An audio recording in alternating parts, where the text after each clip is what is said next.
വരൂ വരൂ. ഇതാണ് ഞാൻ പറഞ്ഞ രാജിച്ചൻ നായർ. നമസ്കാരം. ഇദ്ദേഹത്തിന് മനസ്സിലായോ രാജിച്ചൻ നായർക്ക്?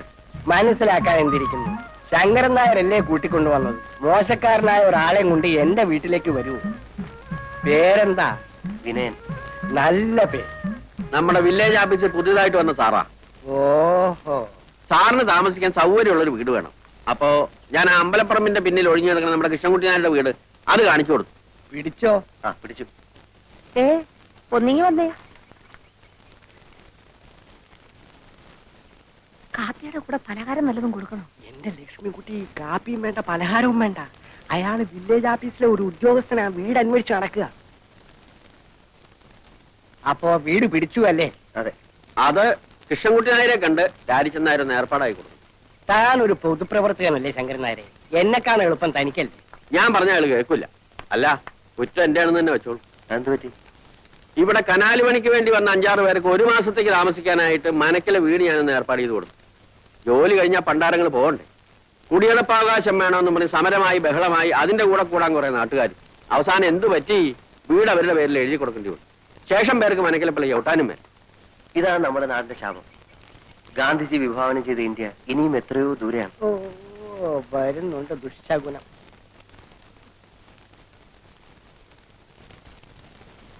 ഇതല്ല, വില്ലേജ് ഓഫീസറാ, എന്നെ കാണാൻ വന്നതാ. ആഹാ, എവിടെയാ നാട്? എറണാകുളം. എറണാകുളത്ത് വെച്ചാൽ ടൗണിൽ തന്നെ. വലിയൊരു കുടുംബത്തിൽ പറഞ്ഞ പയ്യനാ. ഈ നാട്ടിൻ പ്രദേശത്ത് ഇങ്ങനെ ജോലിക്ക് വരേണ്ട ഒരാവശ്യമില്ല. പിന്നെ ഒരു തമാശയായിട്ട് ഇങ്ങനെ വന്നേ ഉള്ളൂ. അങ്ങനല്ല, ജീവിതത്തിൽ കുറച്ച് പ്രിൻസിപ്പിൾസ്, കുറച്ച് ആദർശങ്ങളൊക്കെ ഉള്ള ആളാ ഞാൻ. എനിക്ക് എന്റേതായിട്ടുള്ള ചില ഇഷ്ടങ്ങളുണ്ട്. ഏതായാലും വീട് ഇഷ്ടമായല്ലോ. കൃഷ്ണൻകുട്ടി ആരെ കണ്ട് ഞാൻ ഏർപ്പാടാക്കി തരാം. പക്ഷെ സ്ഥലമൊക്കെ ഒന്ന് വൃത്തിയാക്കണം. എങ്ങനെയാവോ വേണ്ടത്? മുറ്റത്തെ പുല്ലൊക്കെ ചെത്തിക്കളഞ്ഞ്, ചുവരൊക്കെ വെള്ളയടിച്ച്, 4 ചുറ്റും ചെടിച്ചട്ടികളൊക്കെ വെച്ച് ഭംഗിയുള്ള ഒരു കൊച്ചു വീടാക്കണം.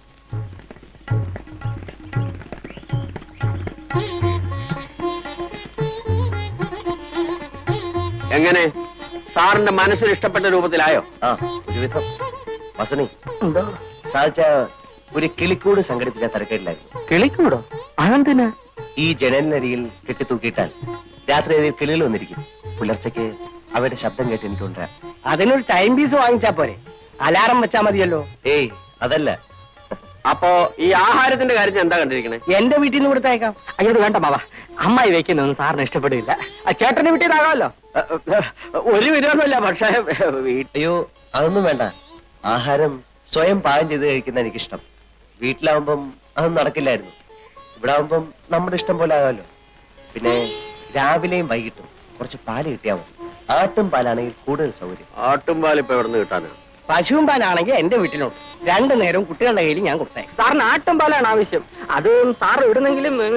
അല്ല, പശുവും പാല് മതി. കിട്ടാൻ എളുപ്പം അതാണല്ലോ. അതാ നല്ലത്. അപ്പോ ആ കാര്യം രാജിച്ചൻ നായർ ഏറ്റു ഇല്ലേ? ഏറ്റു. ഇനിയിപ്പോ ഞങ്ങൾ എന്തെങ്കിലും ചെയ്യുന്നതായിട്ടുണ്ടോ? ഇത് തന്നെ വലിയ ഉപകാരം. മനസ്സിലുണ്ടെങ്കിൽ ജോലി, മനസ്സിലുണ്ടെങ്കിൽ ഗ്രാമം, നല്ലവരായ ആൾക്കാർ. ഇതിൽ കൂടുതലൊന്നും എനിക്ക് വേണ്ട. അറിയില്ല.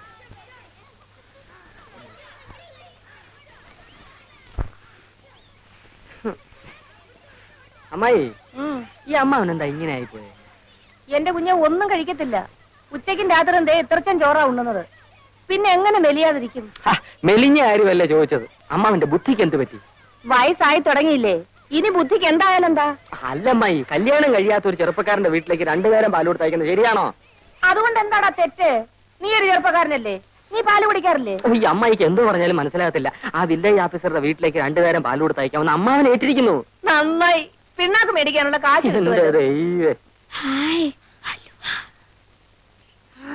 അല്ല, പലരുടെ വീട്ടിലും പാൽ കൊടുത്തിട്ടുണ്ടോ നമ്മുടെ കുടുംബം കഴിയാൻ? എന്നാൽ അയാളോട് ഇങ്ങോട്ട് വന്ന് വാങ്ങിക്കാൻ പറയാം. ഇങ്ങോട്ടോ? അതേതായാലും വേണ്ട. അമ്മായിക്ക് അത്ര നിർബന്ധമാണെങ്കിൽ പിള്ളേരുടെ കൂടെ തയ്ച്ചാൽ മതി. ശരി. അതുമല്ലെങ്കിൽ അമ്മാവിന്റെ കൂടെ തയ്ച്ചാലും മതി. ഓ, എന്നാലും രാധ അങ്ങോട്ട് അയക്കരുത്. ഇല്ല. വാസുനേട്ടൻ ഇവിടെ ഈ നേരത്ത് വരുമെന്ന് വിചാരിച്ചില്ലല്ലേ? ഇല്ല. ഇന്നലെ ഇവിടെ വരാൻ പറ്റില്ല. സാരമില്ല. രാധേ, എന്തിനാ? ഞാൻ നിനക്ക് അലുവ വാങ്ങിച്ചു വെച്ചിട്ടുണ്ട്. എവിടെ? വാ. ആരും കാണണ്ട.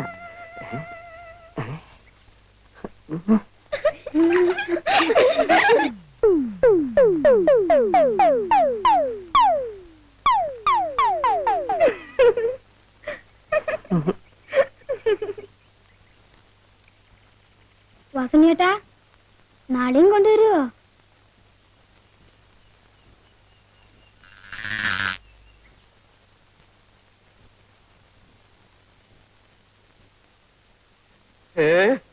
എന്താ ഇങ്ങനെ പുറത്തിറങ്ങി നിൽക്കണത്? പ്രാന്തൽ വെക്കാൻ വന്നതാ. അത് ഞാൻ വന്നിട്ട് കൊണ്ടുവച്ചാലും മതിയല്ലോ. കണ്ണി കണ്ടവന്മാരൊക്കെ നടക്കുന്ന സ്ഥല. നീ ഇങ്ങനെ അണിഞ്ഞിറങ്ങി വിളക്കിന്റെ മുമ്പിൽ നിന്നാല് ഞാനൊന്നും പറയണില്ല. ഞാൻ പകല് മുഴുവൻ വാതിലടിച്ച് അകത്തിരിക്കുകയായിരുന്നു. അറിയാം, രാത്രി ആയാലും അങ്ങനെ തന്നെ ഇരുന്നാ മതി. കാമദേവൻ വന്ന് വിളിച്ചാലും എന്റെ ശബ്ദം കേൾക്കാണ്ട് വാല് തുറക്കണ്ട. ഇവിടെ വന്ന് ആരും എന്നെ നോക്കി നിൽക്കാറില്ല. ആര് പറഞ്ഞു? കണ്ടും കാണാതെ ഞാൻ ദിവസവും കേട്ടുകൊണ്ടിരിക്കണതല്ലേ. ശങ്കരൻ നായരുടെ ഭാര്യ ചെറുപ്പമാണ്, സുന്ദരിയാണ്. നീ അത്ര വലിയ സുന്ദരിയൊന്നുമല്ല. എന്നാലും മനുഷ്യന്റെ മനസ്സമാധാനം നഷ്ടപ്പെടാതെ പോരെ. ആരാ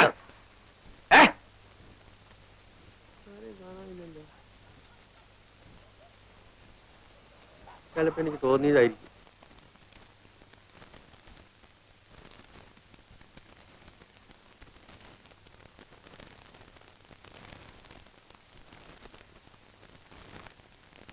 ചേച്ചി ഉറങ്ങിയോ? ഇല്ല, അച്ഛനും അമ്മയും ഉറങ്ങിയോ നോക്ക്.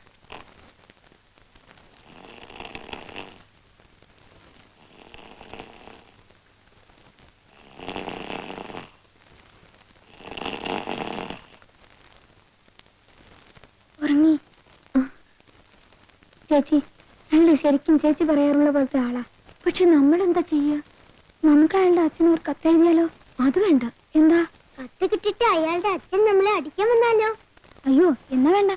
നമുക്ക് അമ്പലത്തിൽ പോയി പ്രാർത്ഥിച്ചാലോ? പ്രാർത്ഥിച്ചിട്ടൊക്കെ ശരിയാവാൻ സമയം കുറെ പിടിക്കും. അപ്പോഴേക്ക് ഇനി വേറെ വല്ല കല്യാണക്കാരും വരും.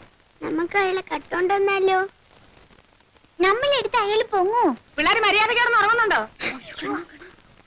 പാതിരാത്രി ആയാലും ഒരെണ്ണത്തിന് ഉറക്കമില്ല. ഒച്ചയും ബഹളവും തന്നെ.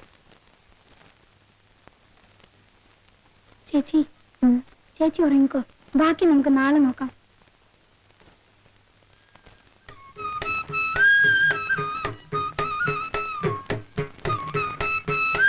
പാല്. ആഹാ, എല്ലാരും മുണ്ടൊക്കെ എടുത്ത് വലിയ സ്റ്റൈലിലാണല്ലോ. അതെ.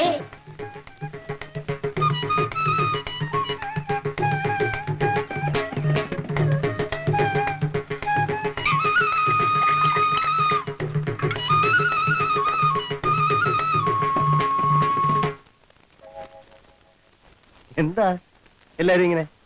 പേരെന്താ? എന്തോ പേര്? ആ, വിനയൻ. നാടെവിടെയാ? എറണാകുളം. കല്യാണം കഴിഞ്ഞ?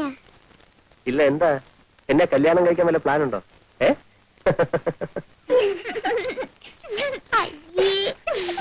വീട് വലിയ വീടാണോ? ആ, അതെ. വീട്ടിൽ ആരൊക്കെയുണ്ട്? അച്ഛൻ, അമ്മ, അനിയൻ, പിന്നെ ഒരു അനിയത്തി. കാറുണ്ടോ?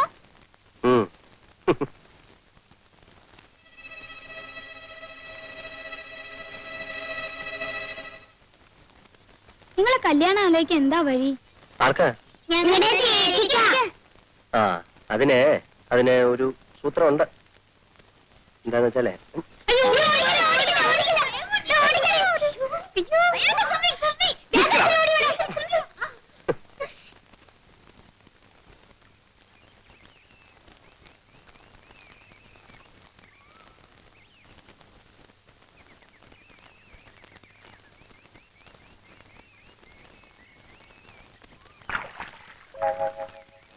കുട്ടിപ്പട്ടാളം കൂടെ വന്നില്ലേ?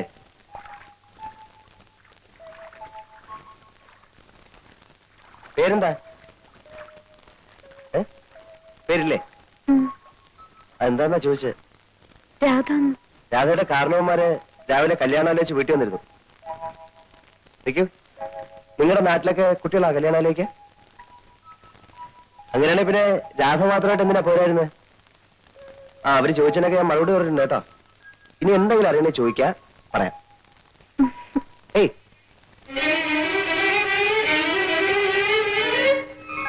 കൊള്ളാം, നല്ല പെൺകുട്ടി. കല്യാണം കഴിക്കുന്നെങ്കിൽ ഇതുപോലൊരു പെണ്ണെ കഴിക്കണം. പരിഷ്കാരത്തിന്റെ ചായം പൊള്ളാത്തും. അല്ല, എങ്കിൽ പിന്നെ ഈ കുട്ടിയെ തന്നെ അങ്ങ് ആലോചിച്ചാൽ എന്താ?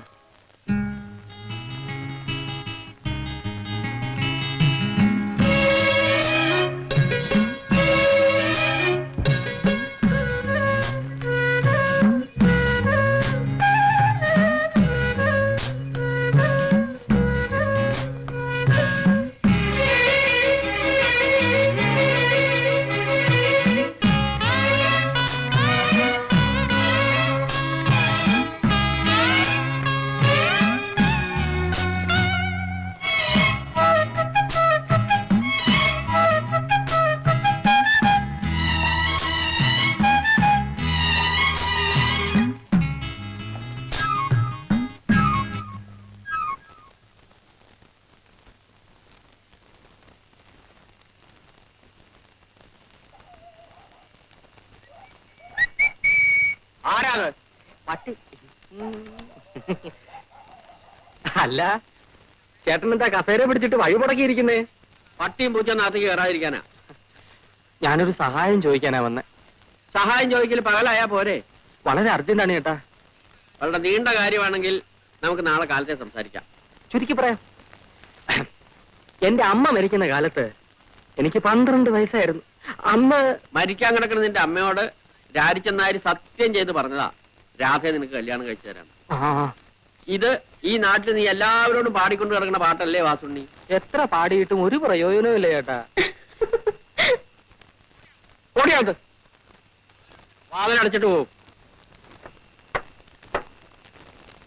പൊക്കോളൂ. രാജിച്ചൻ അമ്മാവനോട് ചേട്ടൻ ഒന്ന് പറയണം. സംസാരിക്കാം. ഇപ്പോഴെങ്കിലും പറഞ്ഞില്ലെങ്കിൽ ആകെ പ്രശ്നം. നമുക്ക് നാളെ കാലത്ത് സംസാരിക്കാം. പൊക്കോളൂ. തള്ളല്ലേ? വെച്ചോളാം. Torch torch torch. ചേട്ടൻ അത് വിളിച്ചോ. രാവിലെ തൊട്ട് വൈകുന്നേരം വരെ ആ പാവം മനുഷ്യ സ്ത്രീയെ പൂട്ടിയിടും. വയസ്സ് കാലത്തൊരു ചെറുപ്പക്കാരിയെ കല്യാണം കഴിച്ച് ബാക്കിയുള്ള ആണുങ്ങൾക്ക് ഈ പറമ്പ് കാലി കുത്തിക്കൂടെന്ന് വാങ്ങി.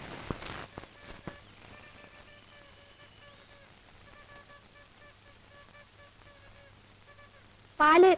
നിങ്ങൾ തനിച്ചുള്ള? അതെ. ചേച്ചി എന്തി? ചേച്ചി വീട്ടിലുണ്ട്. എന്താ വരാത്ത? ചേച്ചിക്ക് നാണം. നാണോ? എന്തിനാ? എന്തിനാന്ന് ഞങ്ങൾക്ക് അറിയില്ല. എന്നാലേ ചേച്ചിയോട് ഒന്നും ഇങ്ങോട്ട് വരാൻ പറയോ? പറഞ്ഞാലും ചേച്ചി വരില്ല. അതെന്താ? നാണം. ഞാനേ ഒരു എഴുത്തെഴുതി തന്നാലേ അത് ചേച്ചിക്ക് കൊടുക്കൂ. കൊടുക്കാം. ഇയാൾക്ക് ചേച്ചിയെ കാണണമെങ്കിൽ വീട്ടിൽ വന്ന് കണ്ടൂടെ? ചെലപ്പോ ഇയാൾക്ക് ഞാനാവും. അത് ശരിയാ. ചേച്ചിയുടെ കയ്യിൽ തന്നെ കൊടുക്കണം. ആ. പൊക്കോ.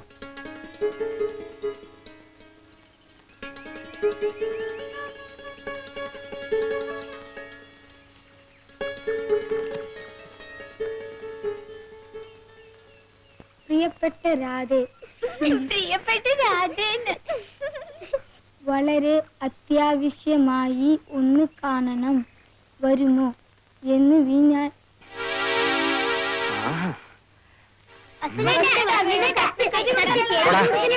വീട്ടിൽ പോടാ.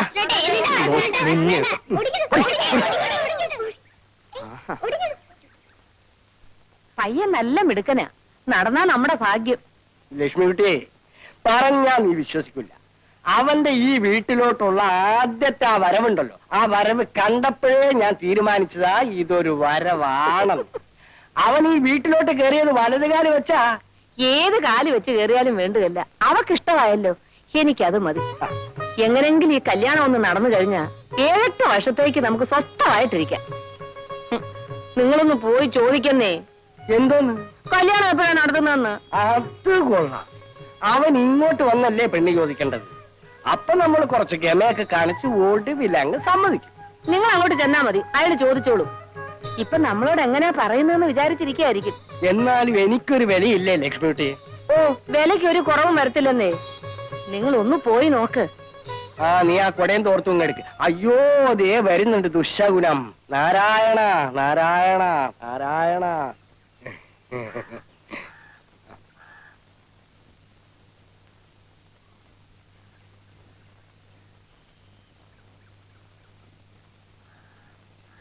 കത്തിന്റെ കാര്യം അമ്മാവൻ അറിഞ്ഞോ? അറിഞ്ഞു. എന്തു തോന്നി? അവൾക്ക് നല്ല കാലം വന്നു എന്ന് തോന്നി. മരിക്കാൻ നേരത്ത് അമ്മാവൻ എന്റെ അമ്മയ്ക്ക് കൊടുത്ത വാക്ക് മറന്നോ? മറന്നിട്ടല്ല വാസുണ്ണി. ഇന്നലെ രാത്രി ഞാൻ ഉറങ്ങുമ്പോ നിന്റെ അമ്മ എന്റെ അടുത്ത് വന്നു. അവളെ രാരിച്ച എഴുന്നേൽക്ക്. കല്യാണത്തിന് മാത്രം പെൺകുട്ടികളുടെ അഭിപ്രായത്തിന് എതിര് നിൽക്കരുത്. നീ എനിക്ക് തന്ന വാക്ക് ദാ തിരിച്ചെടുത്തോ. ഞാൻ വാസുണ്ണിയെ പറഞ്ഞ് മനസ്സിലാക്കിക്കോളാം. അപ്പൊ ഞാൻ എന്ത് ചെയ്യും വാസു? മോനെ മോരും വെള്ളം കുടിച്ചിട്ട് പോടാ. ലക്ഷ്മിക്കുട്ടിയെ ഇനി